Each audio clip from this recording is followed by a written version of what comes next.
Take a seed, you plant it, you grow it, you dry it, you roll it, you smoke it, and it goes down smooth. Hey! Spanning the continent to bring you the truth about cannabis and marijuana law reform.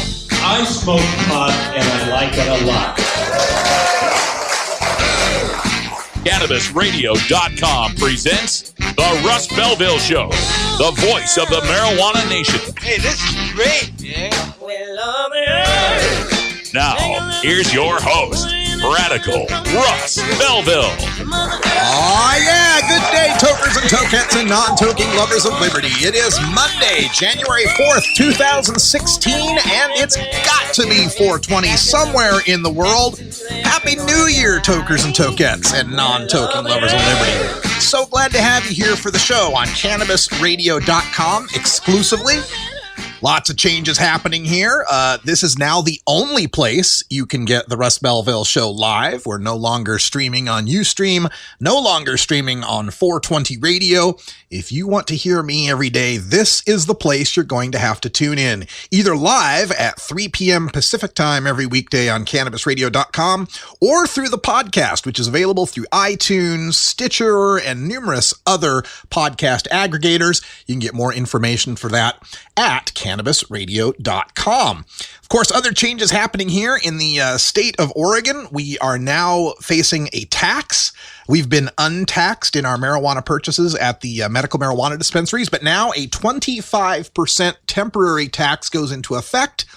Also, the state of Oregon is now taking applications for the pot shops and the growers and all these different things that will become our legal marijuana market sometime around August or September, separate and distinct from the medical marijuana market. So a lot of changes are happening here, and this is the place where you'll be able to find out about all of them right here on the Russ Belville Show. We're also going to be keeping you in touch with everything that's happening for legalization for the year 2016, which is going to be the year, the banner breakout year for marijuana legalization. This is the year when the Berlin Wall of Prohibition will completely crumble with legalization in California, Arizona, Nevada, Massachusetts, and Maine, possibly Michigan, possibly Ohio, medical marijuana, possibly in Florida, maybe in Arkansas, maybe in Missouri. So much is going on this coming year, and we will be here covering it for you on the Russ Belville Show and through CannabisRadio.com. We're also proud to announce that CannabisRadio.com is the official Cannabis Radio for CannaCon, the big event coming up throughout the year. So as you hear more about CannaCon, you'll be hearing more about us covering that as well. I'm also preparing to embark on the Legalize America tour, perhaps starting in February or March. We'll start putting the details together for a cross-country 48-state tour of America, taking this show on the road, hearing from you in the red states, the blue states, and the green states on what you're looking forward to in marijuana legalization. So if you're interested in that, you want to be a sponsor, you want to know where we're going to be, just hit us up over at CannabisRadio.com and we'll give you more information. Now, coming up on today's show, it's a Monday, so we once again visit with Dr.Mitch, the host of Burning Issues here on CannabisRadio.com, for our Cannabis Q&A segment, where we update you on the latest studies, polls, surveys, and information about marijuana and the people who consume it. That's coming up at 1:30. Also coming up on the show, at the end of the show, got time for a radical rant. I want to tell you a little bit about the personal toll of marijuana legalization. We had a high-profile activist death here over the weekend in Oregon. Plus, with my brother's recent bout with cancer, it's gotten me doing a whole lot of thinking about the marijuana movement, my place in it, and where we're moving on from here. So we'll talk about that at the end of the show. Also on the show today, we'll have time to take a look at the drug war data mines. We're going to look at 11 states that are the least likely to legalize marijuana anytime soon. And of course, my birth state of Idaho is in that list. And in Behind the Headlines, we're going to take a look at some of the companies that are benefiting from marijuana legalization despite the fact that they're not in a legal marijuana state. We're going to take a look at the state of Wisconsin. But all of that comes after the Cannabis Radio News featuring headlines from the Associated Press. We're going to tell you about Washington and Oregon and New York and Kentucky and Mexico when we come back. This is the Russ Belville Show on CannabisRadio.com.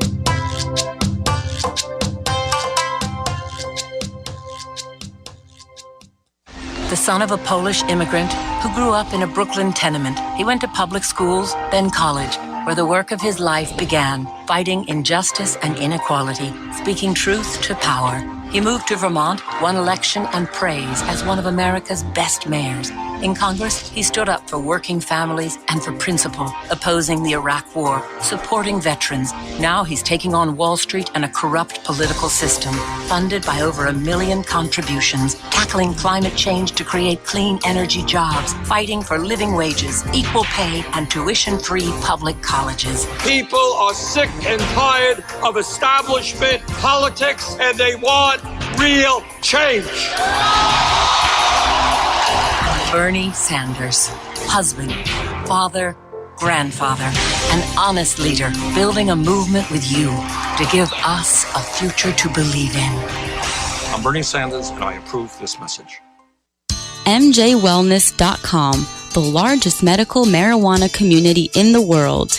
Connect with thousands of patients, doctors, industry leaders, and businesses through shared personal experiences along our worldwide network. Discover new therapies and benefits with content tailored to you. Come grow your network on MJWellness.com. You're not alone. Your wellness matters. Learn, live, and thrive. Check out MJWellness.com today.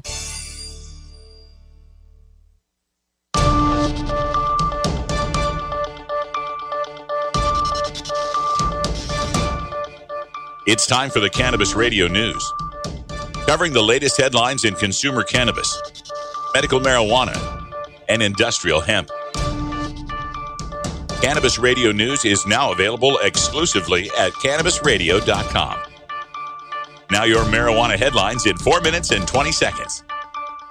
This is Cannabis Radio News. This is your Cannabis Radio News for Monday, January 4th, 2016. As the price of marijuana continues to drop, Washington pot businesses are struggling to keep up with the changes. According to data from the Washington Liquor and Cannabis Board, since legal marijuana entered the market in July 2014, prices have dropped from $25 to $30 per gram to about $10 per gram now. Prices are plummeting as new retailers flood the market. Tax changes are also lowering the wholesale price. This year, 222 marijuana licenses will be added throughout the state. Retailers said profits suffered slightly last summer when the state changed the marijuana taxes. There used to be a 25% tax on producers, processors, and retailers, but since the change, there is now a single 37% tax at the point of sale. The Oregon Liquor Control Commission early Monday opened the state's online application system for marijuana licenses. The agency initially planned to staff a call center with staff and policy experts to take questions from people completing applications, but Sunday's winter storm prompted the state to close its Portland office buildings Monday. Mark Pettinger, a spokesman for the commission, said state staff will not be on hand to take questions from applicants today.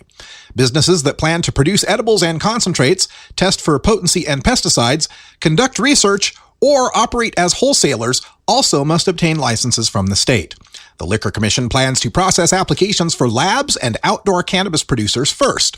Officials want to ensure there are enough labs online to test for pesticides and potency before the retail market opens later this year.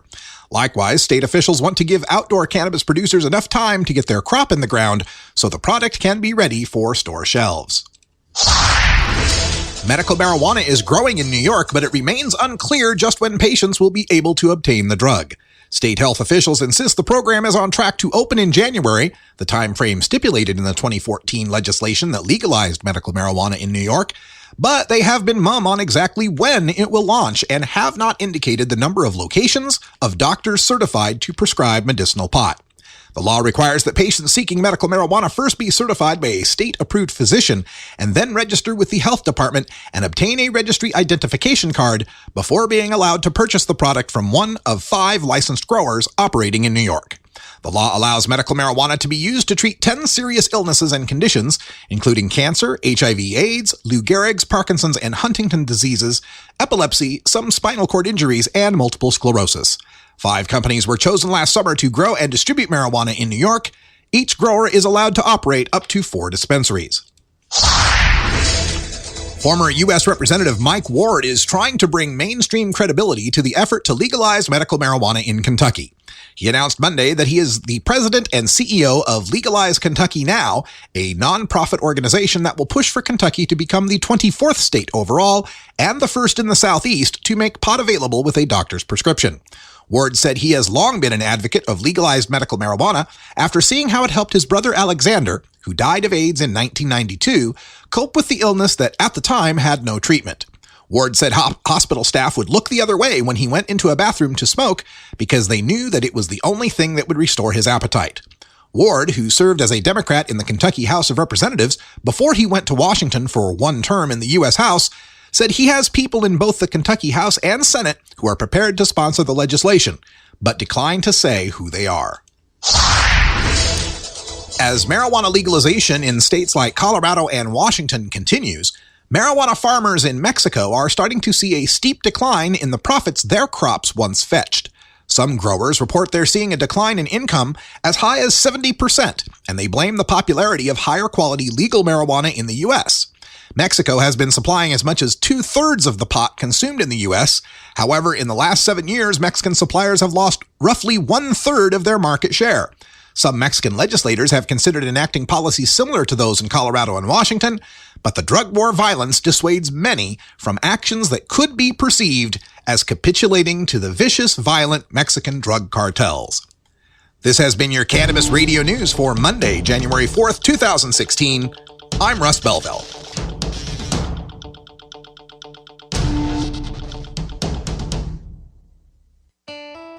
Imagine life without taxes. Let New Era Certified Public Accountants, NewEraCPAs.com, handle your Cannabis 280E and tax strategy. Get your business prepared with New Era CPA's Cannabis Finance Bootcamp. NewEraCPAs.com, with years of experience in the industry, we are one of the nation's leading accounting firms for growers, dispensaries, and ancillary companies from Washington to California. NewEraCPAs.com. You're tuned into the Russ Belville Show, the voice of the marijuana nation, only on CannabisRadio.com. Great websites today need expert web design and development and need to be e-commerce ready and mobile friendly. But building a marketable and profitable website can be an uphill climb. Ready to make your new website or replace your existing website? Think Orange as the new way to get in the black. Orange Hill Development works with Fortune 500 companies and offer the same top quality development service at a fraction of what other providers charge. Brands like Absolute, Carlsberg, and Nestea trust Orange Hill Development. Find out why you should trust your website with Orange Hill. Contact Orange Hill for a consultation today at orangehilldevelopment.com. The world of cannabis is evolving at a frenetic pace. The Russ Belville Show gets behind the headlines to take a deeper look at breaking news in our Cannabis Focus.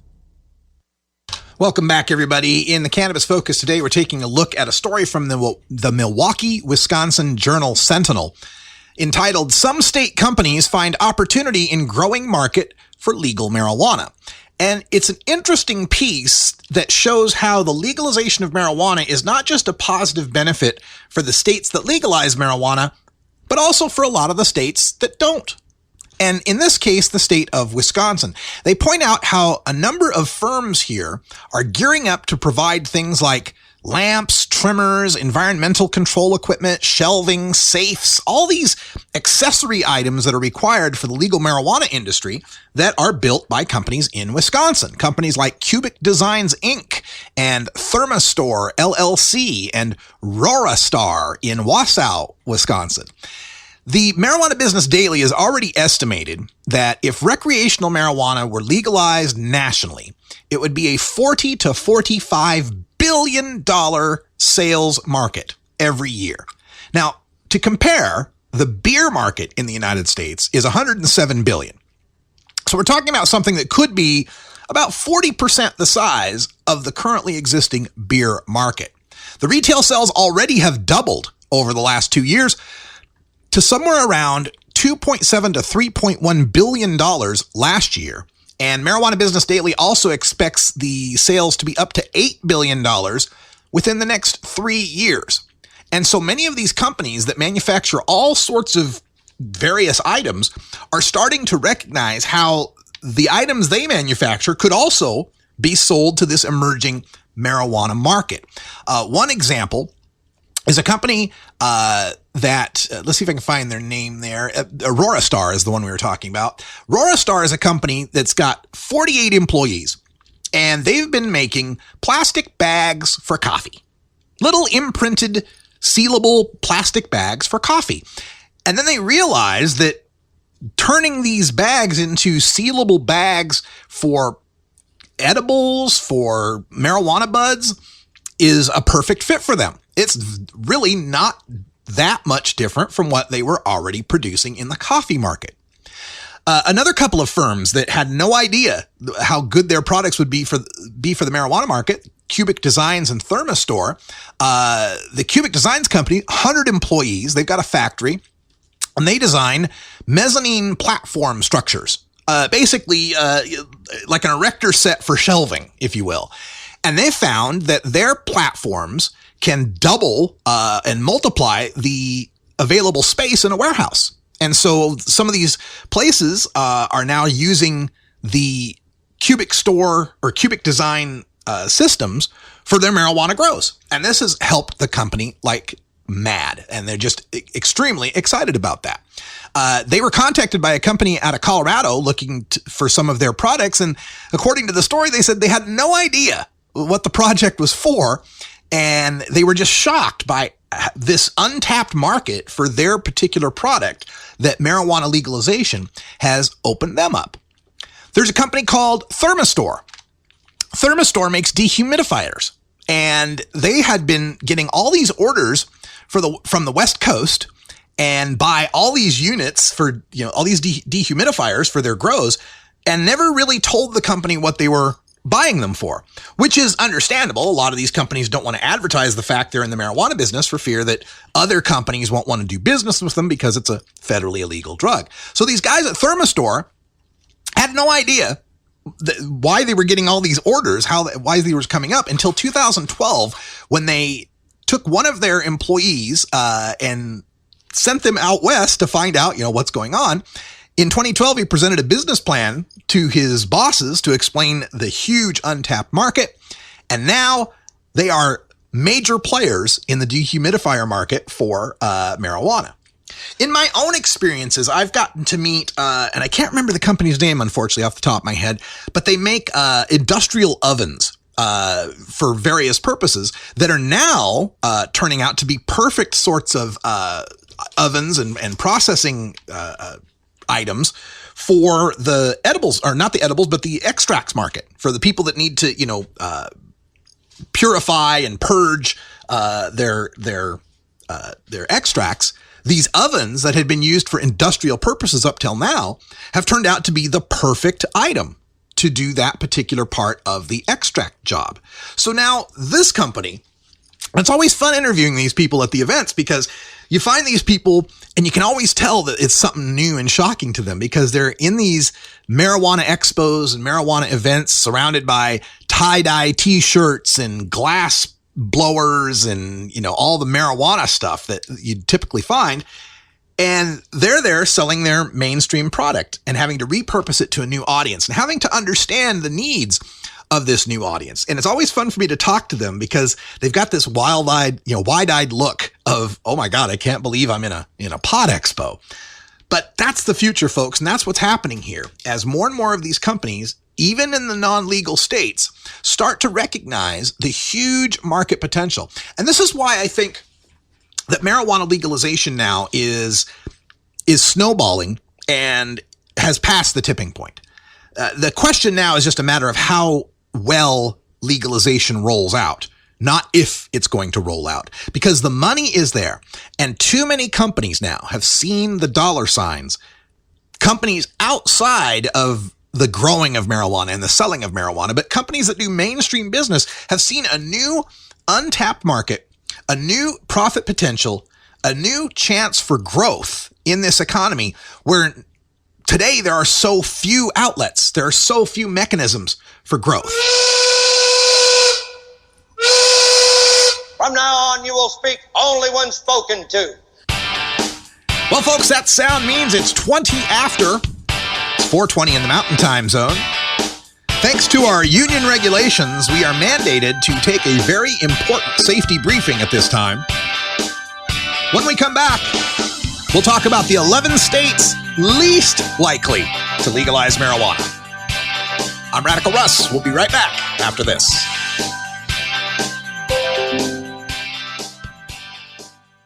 Get.Buzz.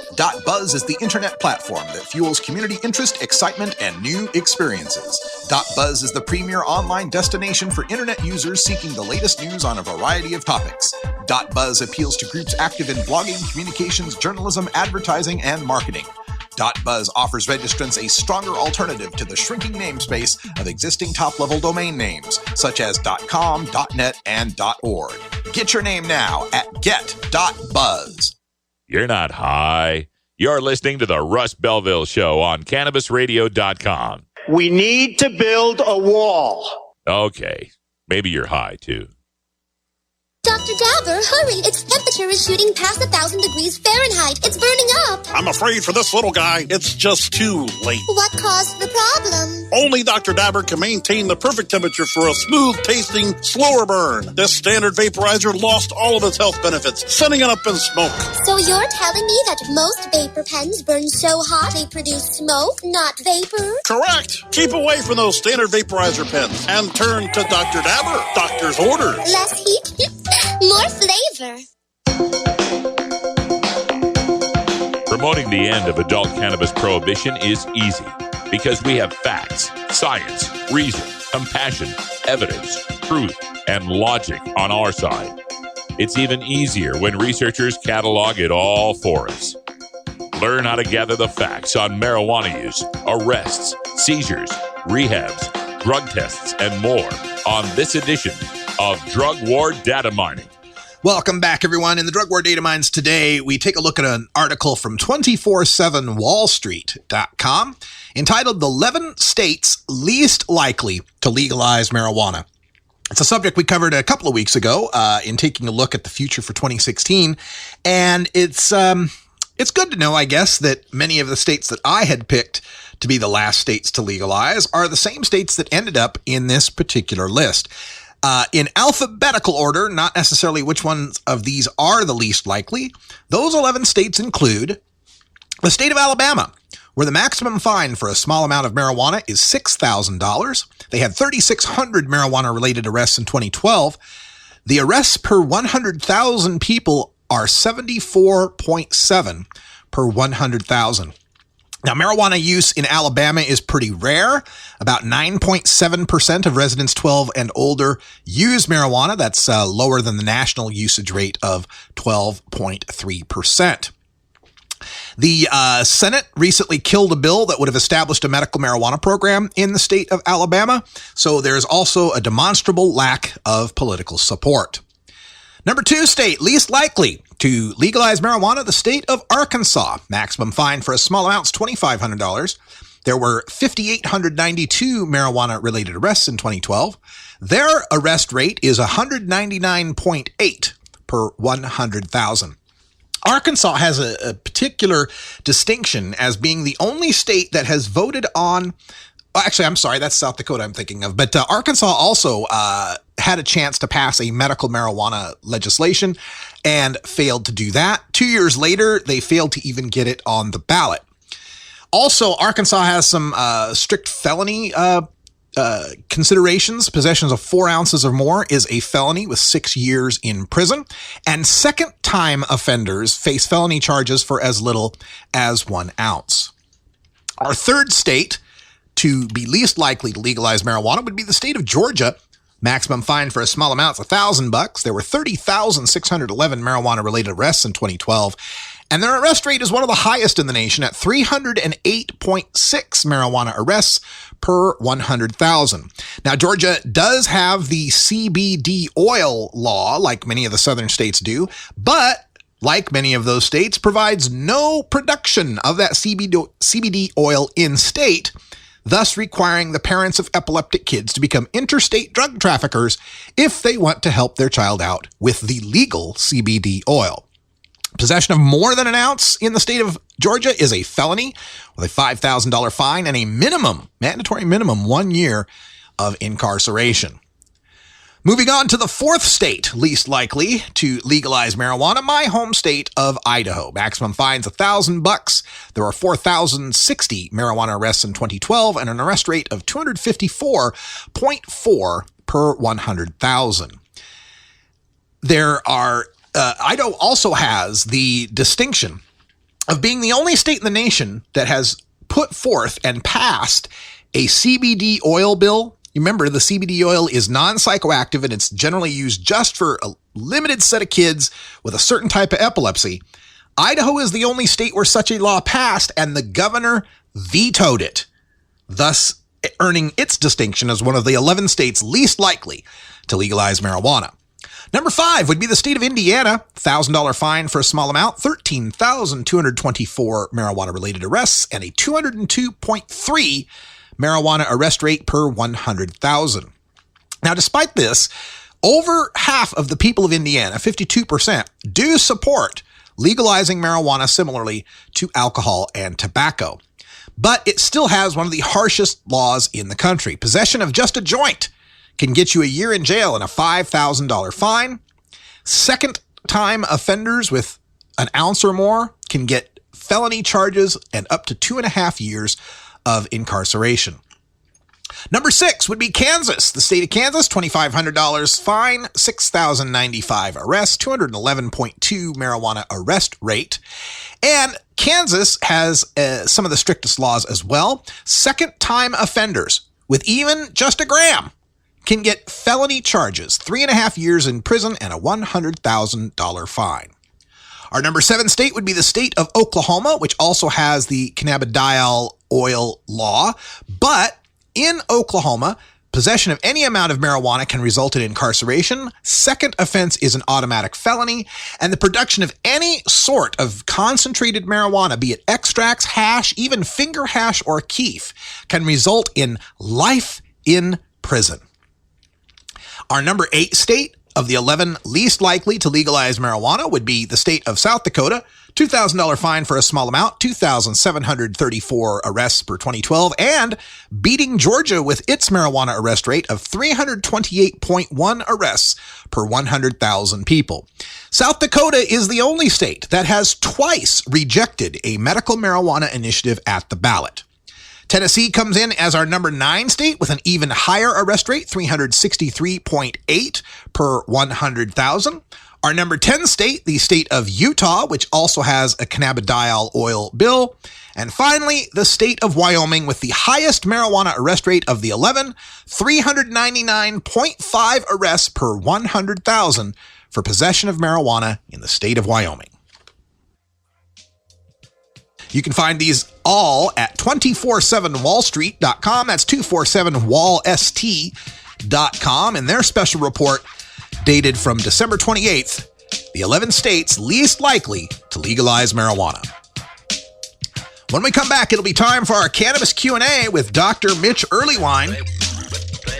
Stick around and learn the latest on the studies and research concerning marijuana and the people who use it. I'm Radical Russ. We're back right after this.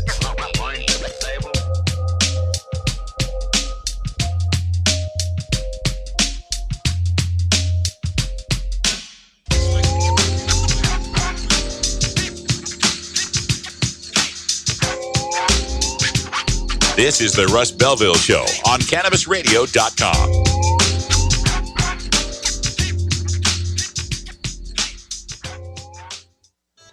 The Fingerboard extension has fretted instruments to enhance your creativity. It has new and used guitars and banjos from beginning to high class. The Fingerboard extension has National Resophonic, Husson Dalton, Larrabee, Heritage and Recording King guitars, and Mike Ramsey, Wildwood, Gold Tone, and Recording King banjos. The Fingerboard extension also has drum stuff, used gear, and parts. Stop by the Fingerboard extension, downtown Corvallis, Oregon at 120 Northwest 2nd, or check out the inventory on the web at fingerboardextension.com and reverb.com.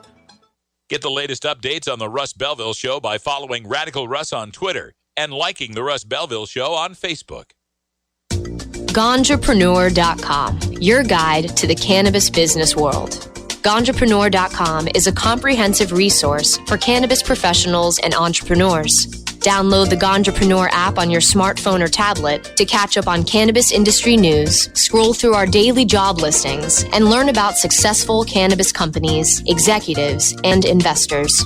Ganjapreneur.com, helping Ganjapreneurs grow.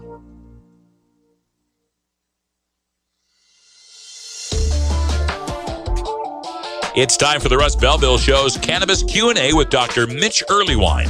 Dr. Earlywine is a professor of psychology at the State University of New York at Albany and a leading author and researcher on cannabinoids and health, who pins the Ask Dr. Mitch column for High Times Magazine.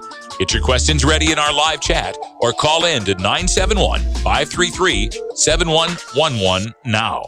Welcome back, everybody. It's time for our Cannabis Q&A. We've got Dr. Mitch Earlywine on the line. Happy New Year, Dr. Mitch. Happy New Year to you. We are iced over here in Portland, Oregon. Can you believe it? We've got freezing temperatures. Our roads have turned into ice rinks. I'm sure everyone in Albany is just weeping for us. We couldn't feel worse for you, let me tell you. Oh, I hope you had a great holiday break, and I hope you're ready to jump right back into the marijuana science. I missed you guys a lot, so it's good to be back. All right, folks. And remember, if you don't get enough in this short segment, you can always listen to Dr. Mitch's podcast, Burning Issues, right here on CannabisRadio.com. Who's up next on your Burning Issues podcast? The beloved Andre special just got posted, and it's kind of a weeper, but I really hope folks will tune in because she says it like it is, and I was very moved. All right, looking forward to that.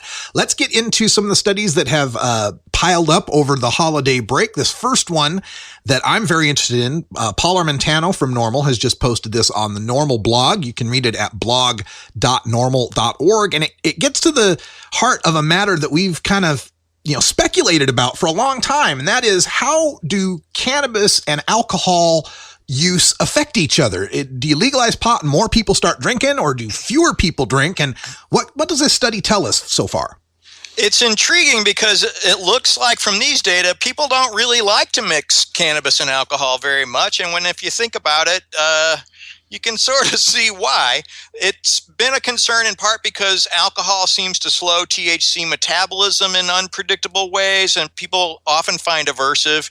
And the combination is often correlated with, at least simultaneous use, more drug-related problems. My student Sarah Smucker showed that years ago, and it seems to be replicating. But as we're finding, particularly the data from these participants were all in states where cannabis had, better laws than just the usual prohibition. We were not seeing folks claiming that they use these simultaneously, and there was not a lot of heavy drinking among the cannabis users.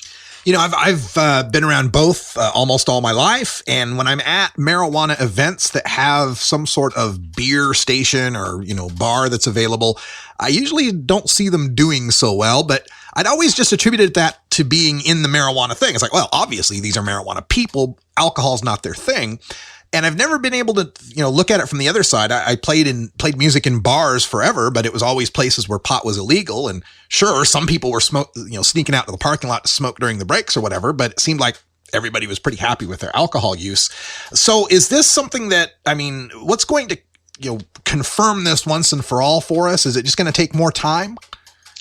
Sad but true. On the economic front, I think it's going to take a very long time to show that, in fact, states with basically repeal marijuana prohibition aren't going to show increases in alcohol use and might actually get a substitution effect, which I think is pretty likely. But as you've seen in the headlines lately, even after 2 years of legalization in some areas, people are still freaking out and not sure what to make of the data.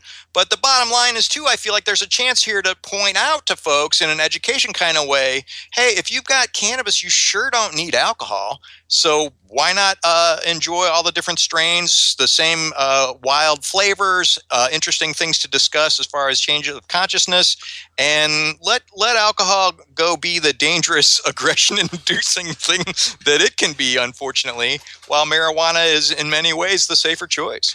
Interesting that you mention aggression-inducing, because that leads into our next story coming off of Yahoo News. It asks, how does marijuana affect the brain and behavior? Here's what recent studies say. And looking into this, it seems like they're trying to say that people that smoke pot tend to be more aggressive and impulsive, which that sounds completely counter to what we've always thought stereotypically about marijuana users. Can you sort this out for us? Well, it's nice that they at least didn't have a headline that says, pot will make you kill people. And when you take a close look at this study, this, in fact, is self-report data on your own perception of your impulsiveness or your hostility. It's not that on days that folks used cannabis, they were punching folks in the face or anything like that. And I think there's a strange measurement issue here in that what you think of as potentially aggressive when you're using cannabis on that day is probably a lot different from what you think is potentially aggressive on a day when you're not using cannabis. So we end up with this oddball measurement and variance situation where I'm afraid prohibition has increased some of this. So you're using a substance that's potentially illegal, and then what a surprise, you're a little paranoid, and then when you're asked about hostile thoughts or paranoid thoughts, you end up reporting more of them. It's not anywhere near the idea that, folks who use cannabis get more aggressive, because in fact we've got laboratory data where people get cannabis or placebo and then get irritated on purpose in the lab by some stooge, and they're actually less aggressive than the folks who get placebo.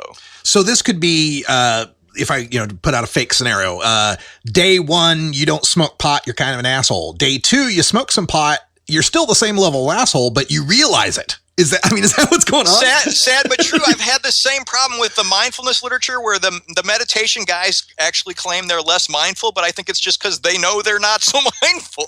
And I think it's the same with this cannabis and hostility thing is suddenly you're willing to fess up to some hostile thoughts and you take them more seriously. Now, the next story here coming off of Motley Fool just reiterates some of the stuff that came out of the Monitoring the Future survey. And we discussed that a couple of weeks ago when the data came out. And one of the points they try to make in this, which just kind of vexes me, is showing how well the drug use for tobacco and alcohol and PCP and benzodiazepines and acid and all these other drugs, cocaine and meth and heroin, all these other drugs among kids have gone down to some of their lowest levels ever. But oh no, marijuana is still remaining steady. And my first thought of that is maybe there's a relation between those two things. What can you tell us about this?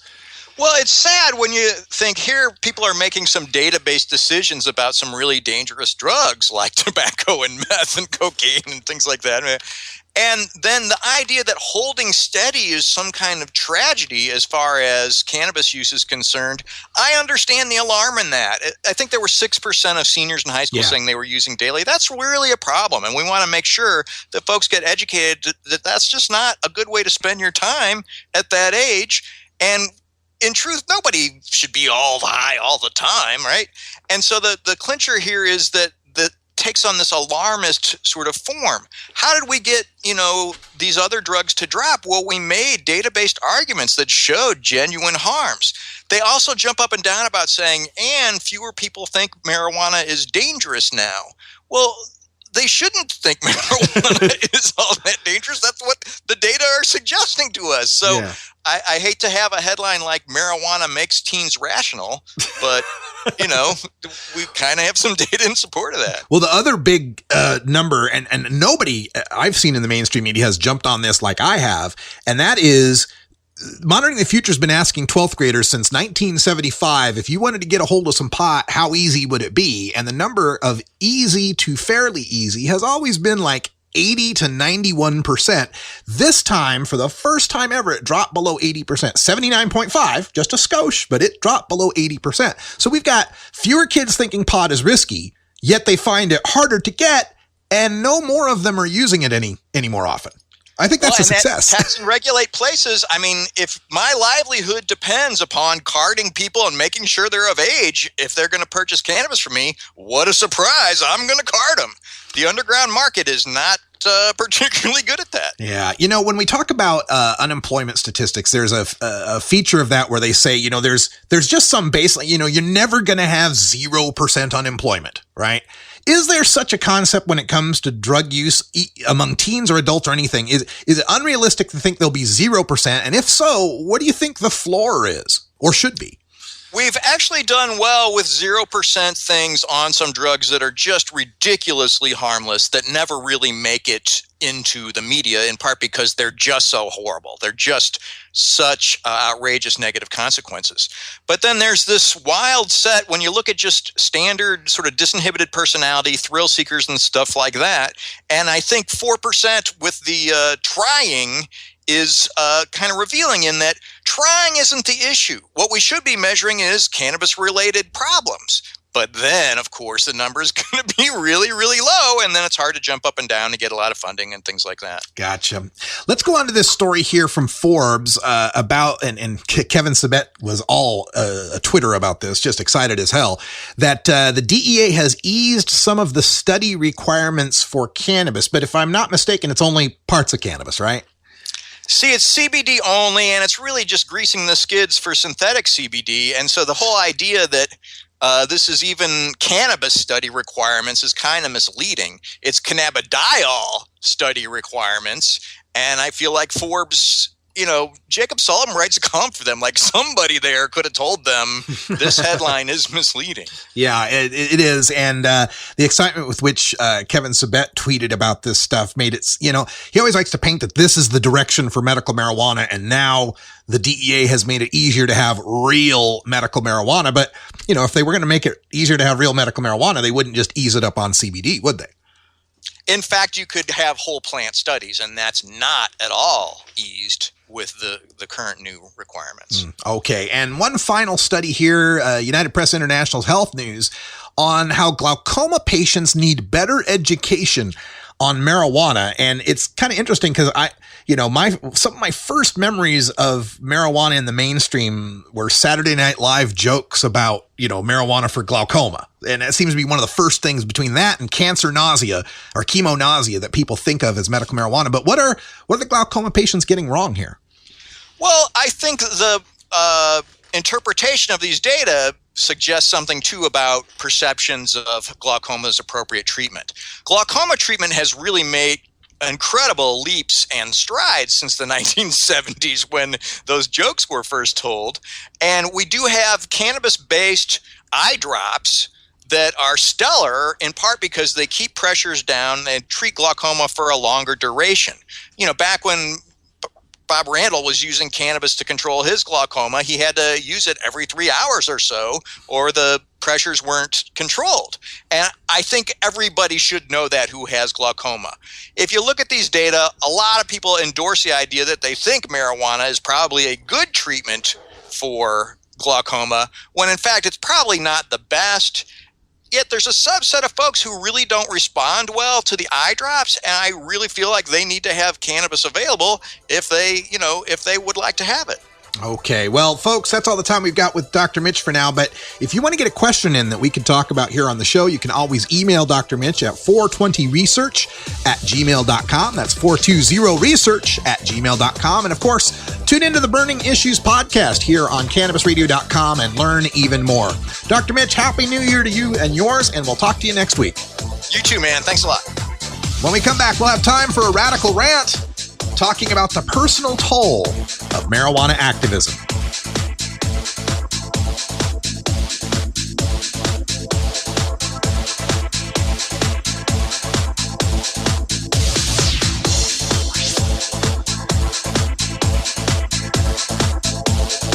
This is the Russ Belville Show on CannabisRadio.com.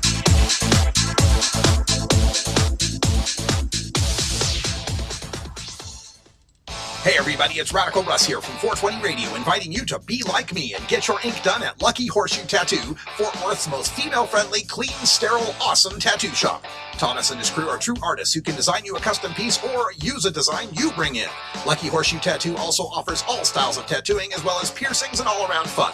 In the DFW area, stop by Lucky Horseshoe Tattoo and tell them Radical Russ sent you. Trust me, it'll feel awesome.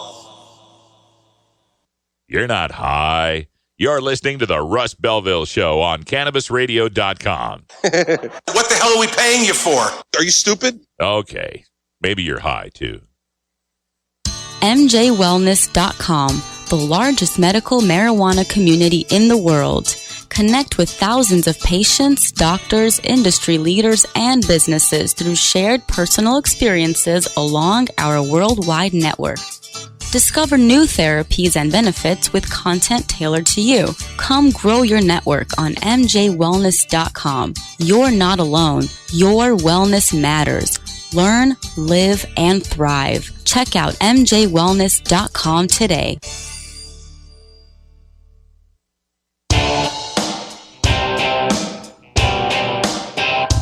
We must wage what I have called total war against public enemy number one. I support a change in law to end federal criminal penalties for possession of up to 1 ounce of marijuana. That marijuana, pot, grass, whatever you want to call it, is probably the most dangerous drug. Some think there won't be room for them in jail. We'll make room.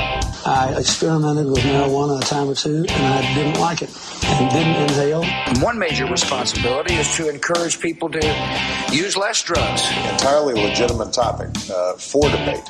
Radical Rant. This weekend, one of Oregon's finest marijuana activists passed away. John Walsh was a kind man who was dedicated to achieving marijuana reform. He wasn't an organizational leader. He wasn't a medical marijuana clinic operator or grower. He wasn't in this for any personal accolades or financial benefit. He was just a man who believed in changing our laws and did everything in his power to effect that change. Now, I didn't know John personally, but I had met him at numerous events. He always reminded me a bit of the late Chicago Cubs sportscaster Harry Carey. Both had the kind of white, unkempt hair and big glasses and kind of a childlike appreciation of the world. He was just a wonderful person to be around. And he was there for every march and every protest and every hearing and every event in our community. He single-handedly gathered more signatures on more petitions for initiatives, both success and failure, than anybody else in our community. If you've ever signed a marijuana petition in the state of Oregon, there's a chance that it was John Walsh who collected that signature. And besides that, registering people to vote, he was relentless on getting people registered to vote. He did more in this state to bring some measure of compassion to our cruel marijuana policies than just about any other activist. Others can do far more justice in recounting the legacy of John Walsh than I can. I would encourage you to visit theweedblog.com, where Michael Baccarat, the executive director of Oregon NORML, has written a very touching tribute to him. But his death, as well as other recent Oregon activist deaths like Jim Clark and Jim Grigg, as well as some pretty monumental changes happening in my own life, have gotten me thinking about the personal sacrifices we make in our choice to be marijuana activists. You know, so many of us have given so much of ourselves to fight this insane prohibition. I've been here for years now, telling countless stories of good people whose lives have been drastically damaged or even ended by this fight. And I'm saddened when I see so many good people in this movement who give so much only to receive so little in return. While the carpetbaggers who 5 years ago didn't know a sativa from a Subaru are now diving into the market we created and making out like bandits. But you know, it's not just the suits who are reaping the rewards of our harvests that have me down. Too many of the heads in our own movement are the anti-John Walshes. They're the people who are so effective at playing on the morality and dedication of hardworking, altruistic activists, using them up for their talents and connections to build their marijuana empires, praising them with empty words and promises rather than cold, hard cash and security. For all the great work that John Walsh or Jim Grigg or Jim Clark did for everyone else, what did they end up with in return?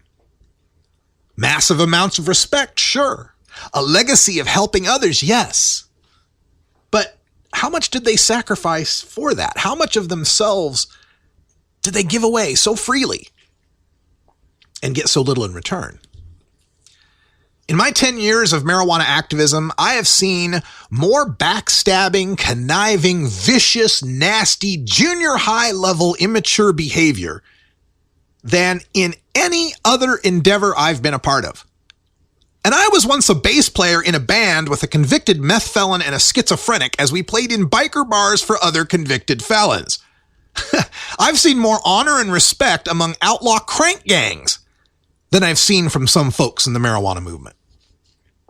One friend of mine has been plundered for almost $1 million by someone in the movement who has recently received national praise as a movement leader. Another couple of friends of mine are tech gurus so talented, they should be earning six-figure salaries and living in McMansions, but instead have had their talents and work steadily leached off of by a movement leader while they struggle working day jobs and living in apartments. I have another friend who brought unparalleled media exposure to the plight of medical marijuana families, only to be viciously slandered and attacked by some in the movement.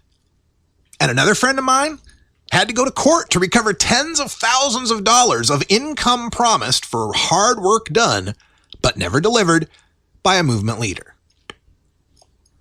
And maybe my own plight lately has given me some tunnel vision. Just had to deal with my brother battling stage 4 colon cancer. And the good news is that the cancer didn't spread. They removed all the cancerous parts of his colon, and he's not going to have to do chemotherapy, and it looks like he's cancer-free. That's the good news, but it did kind of bring things sharply into focus for me. If that had been me, if I'd have gotten that cancer, where would I be?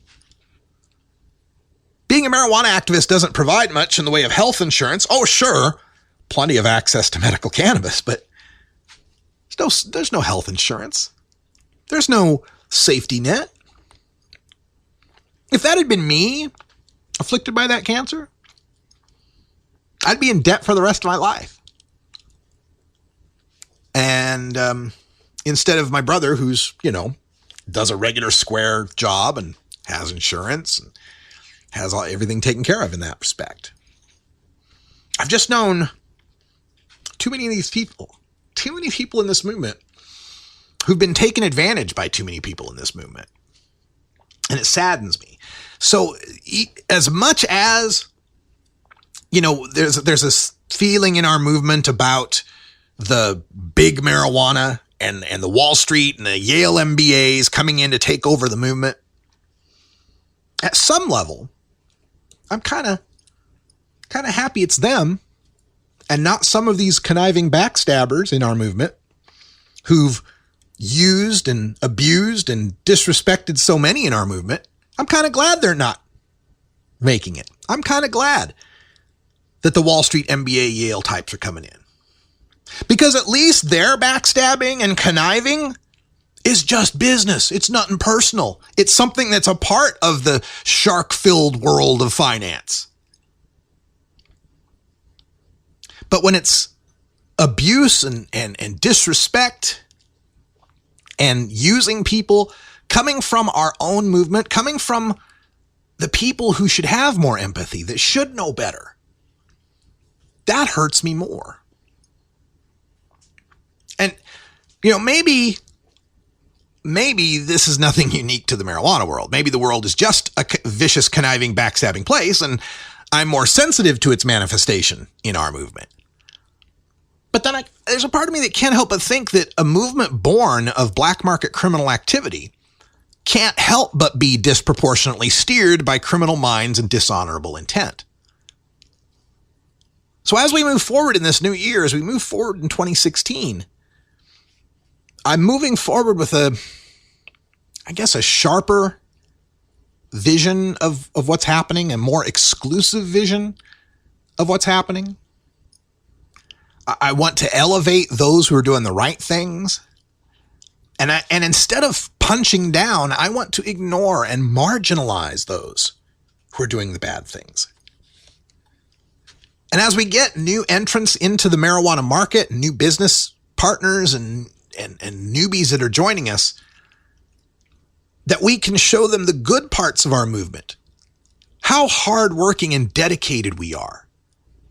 And that they'll recognize that, and that there will be sharing of our profits. There will be a piece of the pie for the people who've worked so hard to make this a reality. And I know that there's people out there, and I see it, I get so much flotsam and jetsam floating up into my Facebook feed. It's always fascinating to me that people will tag me to make sure that I see something that was hatefully written about me. It's an interesting phenomenon. It's so junior high school sometimes.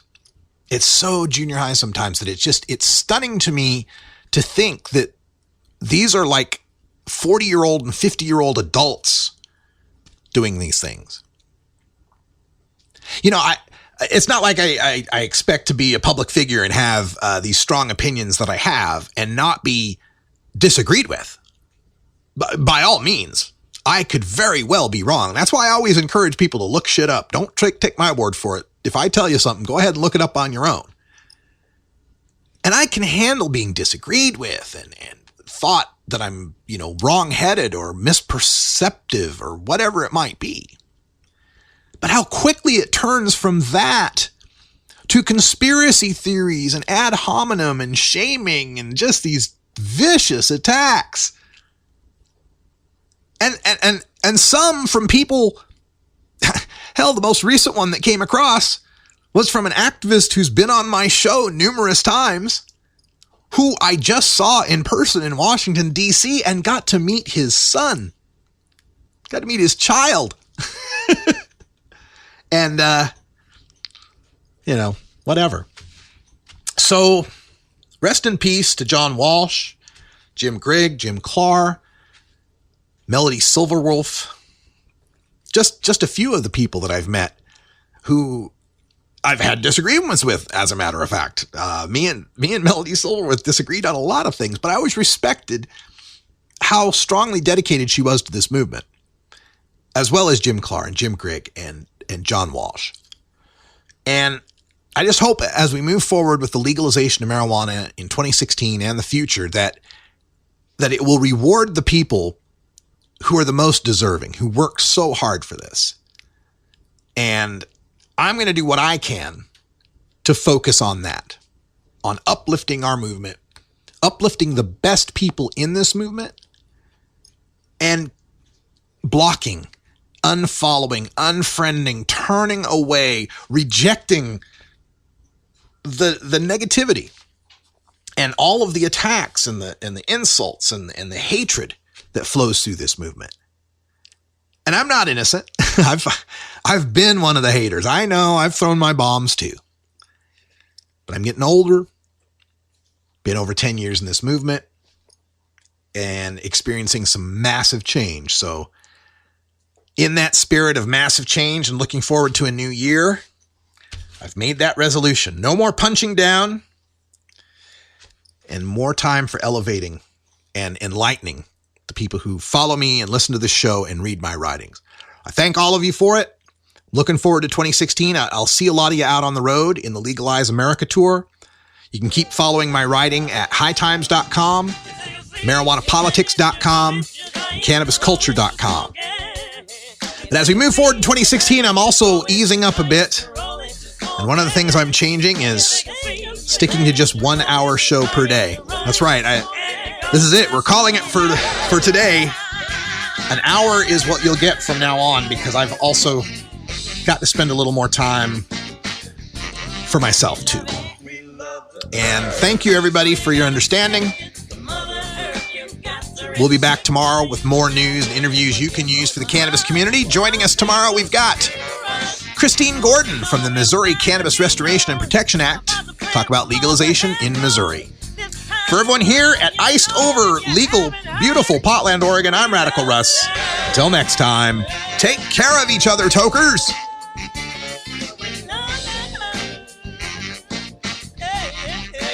This is the Russ Belville Show. The Russ Belville Show is blogging and podcasting daily at radicalruss.com. it, you grow it, you dry it, you roll it, you smoke it. You take a seed, you plant it, you grow it, you dry it, you roll it, you smoke it. You take a seed, you plant it, you grow it, you dry it, you roll it.